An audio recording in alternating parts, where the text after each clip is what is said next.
Up close tonight, a photographer and his extraordinary subjects. When David Snider was 6 years old, his father gave him a little Kodak camera and had him capture everything he saw in pictures. The great irony is that his father and mother are blind. David would take their fingers and run them over the outline of the pictures, sharing what he saw. Photography became David Snider's profession. Capturing the world of the blind became his passion, and communicating that world to those of us who can see became his mission. People have such low expectations about blind people. And the word blind, in fact, is not a bad word. It's nothing to be ashamed of. I hope that when people see my photographs that they realize that there's great depth and great richness to every individual, whether or not they're blind. Blindness is still one of the biggest stigmas and one of the greatest fears in our society, but it's not the end of the world. It's not the end of your life. And if I lost my sight, I have an advantage because I know what it's like to sort of get around as a blind person. But if I went blind, I would be devastated. I'm not going to pretend that I'll be fine, but I will be fine because I have a great example.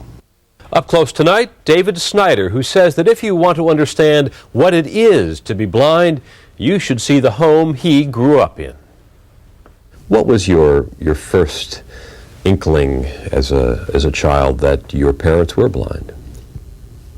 When I was 5 years old, I walked with my father through a shopping mall in Southwest Washington, and there was a stairway that was hollowed out underneath so you could walk underneath it. And when we approached it, I remember thinking to myself, I can walk underneath this, this will be great. And we walked towards it, and I just began to go underneath it, and I stopped.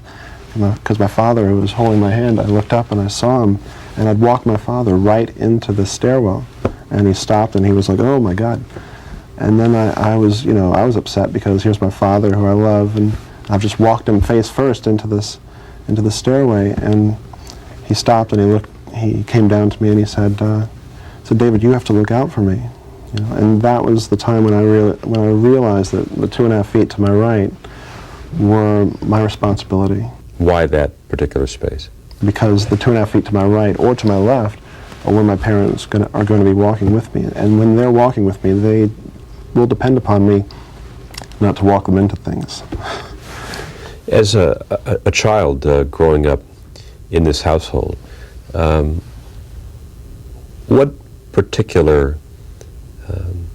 what was it like that sighted people can't quite realize? There was a life inside my home and there was a life outside my home. And my relationship with my parents, it was completely normal. The fact that they were blind was something that we all accepted. The only things that I had to do for them were things that they couldn't do for themselves. They couldn't read print. They couldn't tell what color things were. They couldn't tell if something was, like my dad, he would show me his shirt and he'd say, is this shirt clean? Is this tie clean? So I had to do simple visual duties. And inside our house, my feelings about myself were very normal and comfortable, but once we left our home and went out to the outside world, I became, along with my parents, a spectacle, and I felt there was a lot of attention because when you see a blind person with a long white cane, you're going to look at that person and say, "Wow, that's kind of odd. I've never seen anything like that before." In other words, you were getting stared at. I was getting stared at. Your family was getting stared at.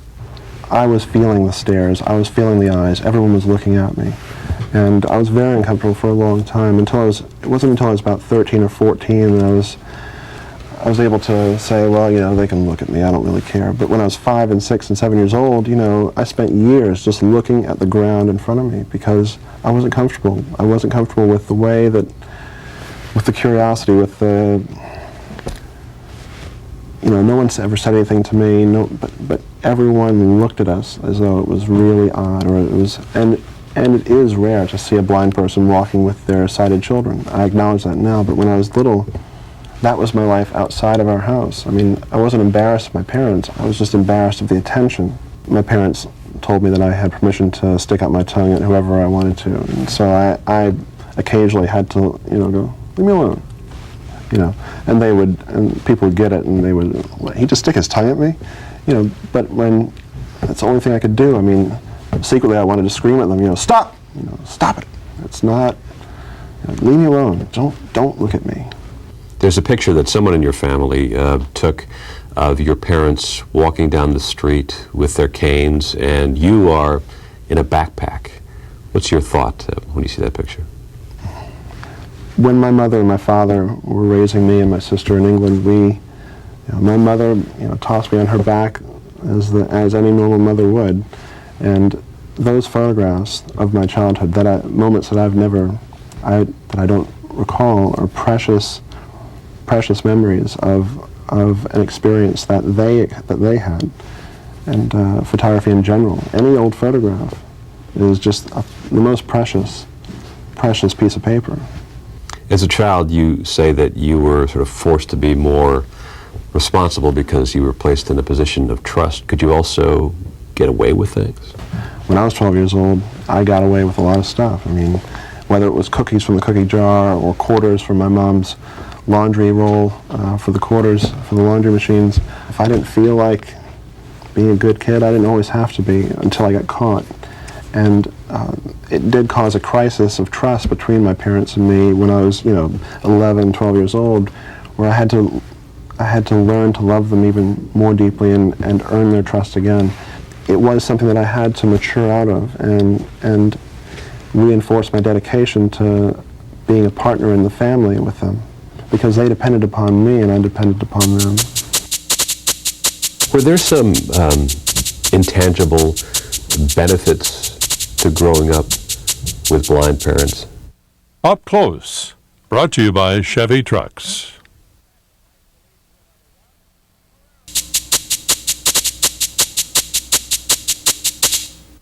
Were there some intangible benefits to growing up with blind parents?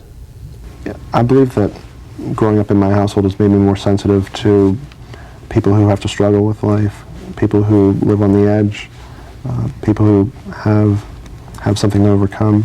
You see, in my neighborhood, I grew up with mostly black kids and Latino kids, and if I brought them home, they were people. It didn't matter what race they were. I had very few white friends as a child growing up in D.C. public schools, but it didn't matter to my parents who my friends were. It mattered how they treated me and how they respected us when they were in our home. And my home was always an open venue for my friends to come and hang out and play video games, and that's just because they couldn't see. They didn't develop the normal prejudices and stereotypes that you would normally. Do you get annoyed with perhaps well-intentioned but ignorant questions about blindness? Ever since I was a small child, I've had to endure the questions, the nonstop fascination. Oh my God, your parents are blind. How did they raise you? Do they have jobs? They have jobs? I mean, do they cook? The normal things that my parents, that any other blind person can do, or somehow it's inspiring and it's exceptional. To me, it's not exceptional that a blind person can have a full life. My father's accomplishments, my mother's accomplishments as human beings, as professionals, that's impressive to me. I expect blind people to be independent. I expect them to be able to find their own place in the world, and that's what my parents have done. But there's a 75% unemployment rate amongst working-age blind adults. Those people are out there trying to find a place for themselves in the world, fighting against the stereotypes that the sighted general public has. At what point did you decide to make your family a subject?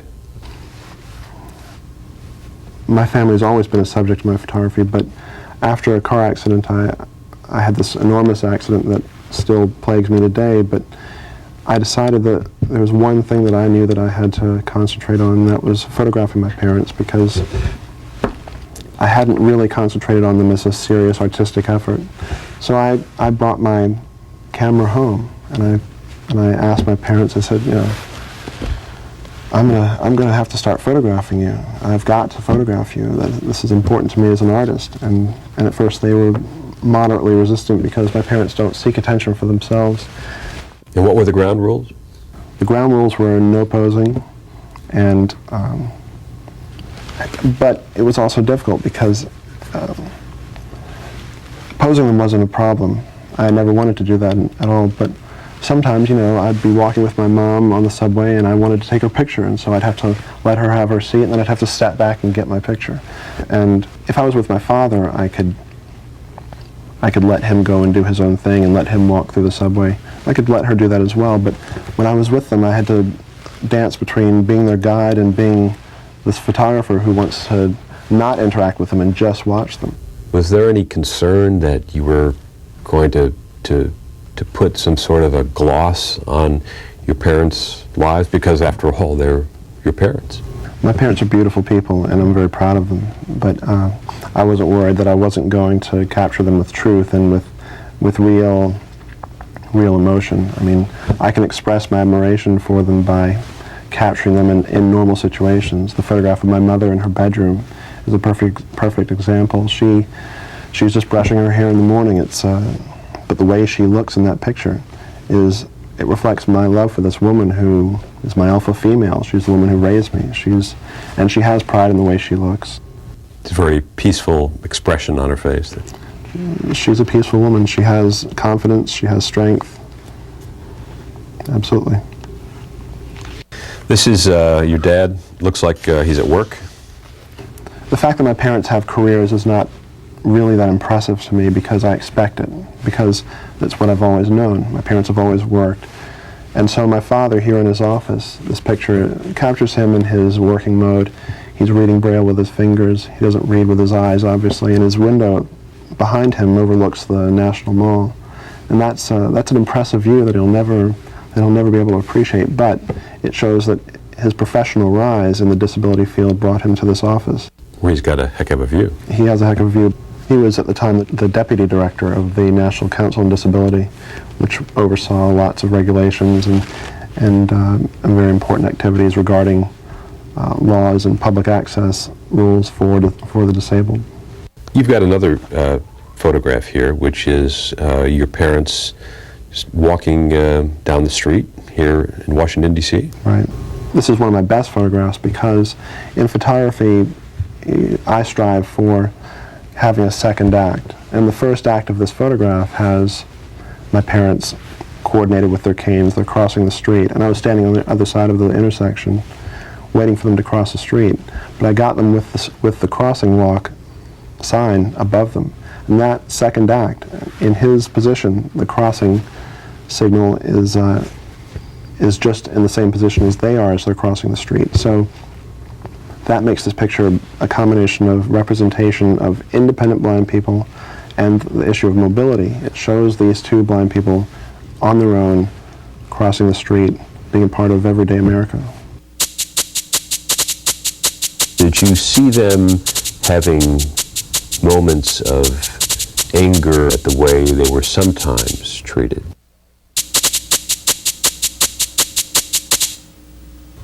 When you were out and about with your parents, did you see them having moments of anger or seething resentment at the way they were sometimes treated? Rarely, but sometimes people lost their minds and tried to treat my parents as though they couldn't hear, or as though they weren't there, as though they weren't present. I mean, one time my mother was getting ready to sign a check, and the woman handed me the pen and said, "Here, you can sign for her." And my mother said, No, he's not. I'm the one that's signing this check." Or I'd go into a store with my father, and the salesman wouldn't even talk to him. He'd say, "Bring him over here, and we'll try on some suits." And so they were being patronized or condescended to. It was unacceptable, and unfortunately, those people got the business end of my parents' attitude, and they deserved it. I mean, being disrespectful to anyone or treating anyone like a second-class citizen is totally unacceptable, and blind people put up with it every day because there's this element of inferiority that they have to prove themselves that they're not complete people. What they really are is complete people who just can't see. That's what I'm talking about. The sighted general public has the problem with blindness, not blind people.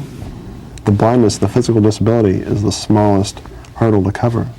You've given some thought, obviously, to the great irony of your professional life, that is, being a photographer and the son of blind parents.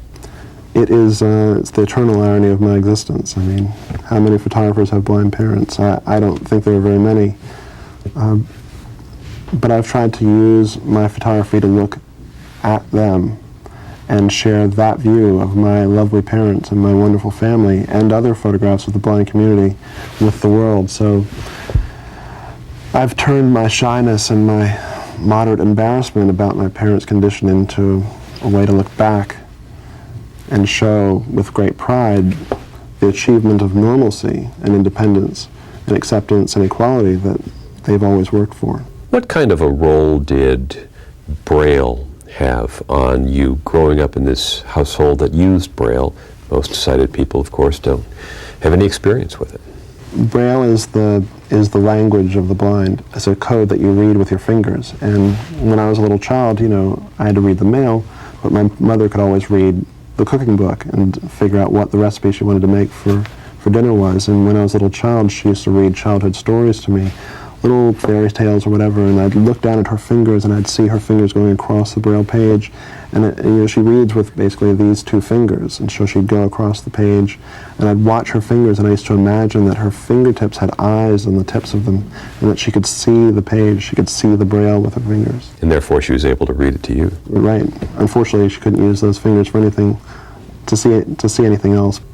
There's another photograph which struck me of your mother sitting in the couch in your living room, and your sister is on the telephone, and the expression that you captured in your mother's face is quite amazing. My mother's a beautiful, expressive woman, and she was listening to what my sister was saying on the phone. And again, my sister is the second act. There's something happening in that picture. My mother with this beautiful, again, one of her knitting projects on her, but she stopped just for a moment. What is she saying? Oh, that's so funny. And that's one of the many moments between my mother and my sister that I was able to capture. I was able to. Another moment there was when your sister was getting ready for the prom, and obviously your mother can't see the gown, but she also seems to be exceptionally proud at that moment, and you seem to have gotten that. It's part of being inside the circle with my family depended upon me using my intimacy with them to my advantage and my knowledge of their lives to photograph them with, capturing the milestones of our family. And my sister's prom was one of them. Certainly you've given thought what it might have been like had your parents been sighted.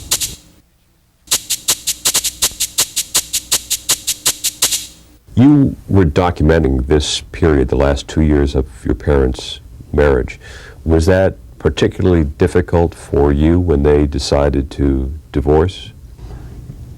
When they decided to get divorced, I knew that they weren't happy, and they both deserved to be happy. So this photograph is the closing photograph. It's the end of the story of my parents and my family's documentary, because it shows my mother and my sister walking together with my father and his new wife, Linda, who's my stepmother, and she's a great addition to our family. And they're all smiling in this photograph, which means that we are comfortable together with a fifth member of our family. Now my sister's engaged, so there'll be a sixth member as well. But my mother and my stepmother get along very, very well. In fact, they call each other their wife-in-law. You've said your parents' blindness in so many ways influenced who you are. Certainly you've given thought what it might have been like had your parents been sighted. There's only one thing that I can think about if my parents have been sighted. It's the greatest dream I've ever had. It's a very simple thing. I try to imagine it, and I can never really complete it, but I see my father standing on a sidewalk at the corner, and he's waiting for the traffic to stop moving, and he's using his eyes, and he looks to the right, and he looks to the left.